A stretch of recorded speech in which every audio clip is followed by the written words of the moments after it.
বিসমিল্লাহির রহমানির রহিম। সম্মানিত উপস্থিতি, আসসালামু আলাইকুম। আজকে ঢাকা কম্পিউটার সিটি লোগো উন্মোচন অনুষ্ঠানে উপস্থিত আছেন বাংলাদেশ কম্পিউটার সমিতির সম্মানিত মহাসচিব এবং বাংলাদেশ কম্পিউটার সমিতির কার্যনির্বাহী পরিষদের নেতৃবৃন্দ আছেন। উপস্থিত আছেন এলিফ্যান্ট কম্পিউটার সমিতির বর্তমান এবং সাবেক নেতৃবৃন্দরা। এখানে আছেন বদির কম্পিউটার সোসাইটি, তারপর আমাদের মিরপুর কম্পিউটার সমিতি, ঢাকা শহরে যতগুলি আমরা আইসিটি অ্যাসোসিয়েশন আছে সব নেতৃবৃন্দরা এখানে উপস্থিত আছেন এবং আছেন সেলের ঊর্ধ্বতন কর্মকর্তা এবং ব্যাংকের আমাদের ঊর্ধ্বতন কর্মকর্তা এবং জাফর ভাই, বিশেষ করে আমাদের খুব প্রিয় মানুষ, আর সেলিম ভাইয়ের সাথে আমাদের সেই পথ চলা 2006 সাল থেকে, এবং আরও যারা আছেন আমাদের বাংলাদেশের আইটি সেক্টরের বিশিষ্ট ব্যবসায়ীবৃন্দরা, সবাইকে জানাচ্ছি শুভ সন্ধ্যা। আমি দু একটা কথা বলি এখানে, কেন কিছু স্মৃতিচারণ হয়ে যায়।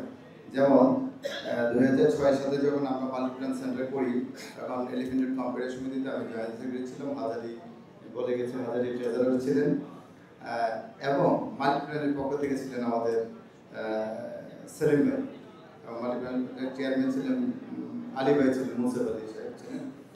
তো যাই হোক, আমরা তখন এলিফ্যান্ট রোড আইটি বিজনেসের হাব আমরা সবসময় জানি, বাট 1999 সালে সম্ভবত 2000 সালের সেপ্টেম্বরের 11 তারিখ উদ্বোধন হয়েছিলেন আইডিপি ভবন, যেটাকে আমরা বলি, ঠিক আছে। ওইটা ছিল বিসিএস কম্পিউটার সিটি। আমরা এক পর্যায়ে দেখতে পাই যে এলিফ্যান্ট রোডের এত ব্যবসায়ী আমরা আছি, কিন্তু রিটেল কাস্টমাররা আইডিপিতে যাচ্ছে। আমরা রিটেল কাস্টমারগুলি আসলে পাচ্ছিলাম না। তখন আমরা আমাদের সমিতি থেকে প্রথম উদ্যোগ নিই 2006-07 সালে। তখন আমরা মাল্টিপ্ল্যান সেন্টারটা উদ্যোগ নিয়ে আমাদের মেম্বারদের কাছে ডিস্ট্রিবিউশন করেছিলাম, এবং সেম এখন যেভাবে হাজারি উপস্থাপন করেছে ঢাকা কম্পিউটার সিটিকে, এইভাবেই আমাদের উদ্যোগটা ছিল। আমরা ওইখানে একটা রেডি মার্কেট ছিল, ওইটাকে আমরা আমাদের মেম্বারদের মাঝে আমরা সাবকাপড়া দলিয়ে দিয়েছিলাম, মেম্বারদেরকে ডিস্ট্রিবিউশন করেছিলাম। তারপর ব্যাংকের সঙ্গে আমরা টাই আপ করে দিয়েছিলাম, সম্ভবত তখনও জাফর ভাই ছিলেন। তো এনসিসি ব্যাংক এবং আলাদা ব্যাংক, ওনাদের সঙ্গে টাই আপ করে দিয়েছিলাম, এবং ভাড়ার টাকায় আমাদের ব্যবসায়ীরা মালিক হয়েছিলেন।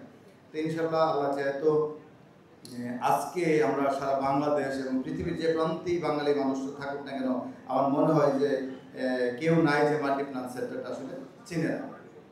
আজকে আমরা সেই জায়গাতে নিয়ে যেতে পেরেছি, এখনও আমরা আছি মাল্টিপ্ল্যানে। আমি সেটাই বলতে চাই যে 2000 সালে যে আইডিবি ভবন হয়েছে, 2007 সালে হয়েছে মাল্টিপ্ল্যান সেন্টার, এরপরে কিন্তু একটা দীর্ঘ সময় কিন্তু একটা গ্যাপ পেয়ে গেছে।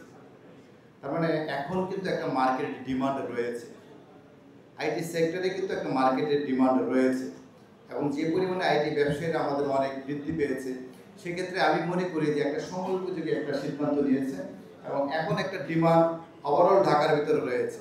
তো সেই ক্ষেত্রে আমার কাছে মনে হয় যারাই আছেন ব্যবসায়ীরা অনেকেই অনেক জায়গায় ইনভেস্ট করতে পারেন নাই। এক সময় হয়তো ওনারা বিজনেসে আসছেন, কিন্তু এখন অনেক স্ট্রং পজিশনে আছেন, ব্যবসা ভালো ইনশাল্লাহ। তো আপনারা আপনাদের চিন্তা ভাবনার মধ্যে আপনারা নিতে পারেন একটা লং টার্ম ইনভেস্টমেন্টের জন্য। মার্কেট একদিনেই যদি মনে করেন যে না একদম জমে যাবে, তা না, এটা একটা গ্র্যাজুয়ালি ধীরে ধীরে জিনিসটা আসলে ডেভেলপ করবে। তো আপনারা আপনাদের চিন্তা ভাবনার মধ্যে এই সিদ্ধান্তটা রাখতে পারেন। আমার মনে হয় যে ইন ফিউচার ডিসিসিও ইনশাল্লাহ নিয়ে আমরা অনেক গর্ব করবো এক সময়, এবং আমরা সবাই প্রাউড ফিল করবো যে আজকের এই অনুষ্ঠানে আমরা উপস্থিত থাকতে পেরেছিলাম, এবং আশা করি যে ডিসিসি অনেক ভালো একটা পজিশনে যাবে এবং সবাই একসঙ্গে থাকবো। সবাইকে অসংখ্য ধন্যবাদ। আসসালামু আলাইকুম।